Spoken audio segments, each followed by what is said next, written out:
Police පොඩ්ඩාට ඇප ජනතාව උසාවි භූමියේ සිට පොලිස් පොඩ්ඩාව ඔසවාගෙන ගල්කිස්ස නගරයේම කලඹයි.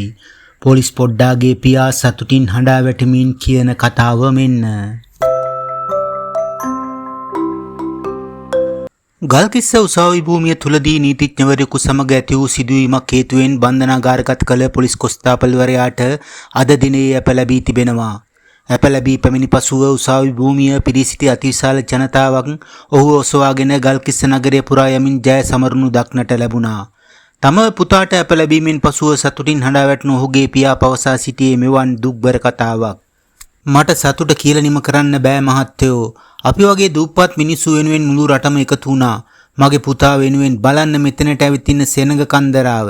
කවදාවත් ඇහැටවත් දැකපු නැති මිනිස්සු. Tamanගේ වැඩත් පාඩු කරගෙන මගේ පුතා වරදක් කරලා තියෙනවා නම් නීතියෙන් දඬුවම් ලැබෙයි. නමුත් උගත් මහත්තුරු මගේ අහිංසක කොල්ලට කතා කරපු හැටි මම දැක්කා. දෙමව්පියෙක් විදිහට මට ඒක දරා ගන්න බැරි වුණා. අපි ඈත පිටිසර ගම්වල මිනිස්සු මහත්තයෝ.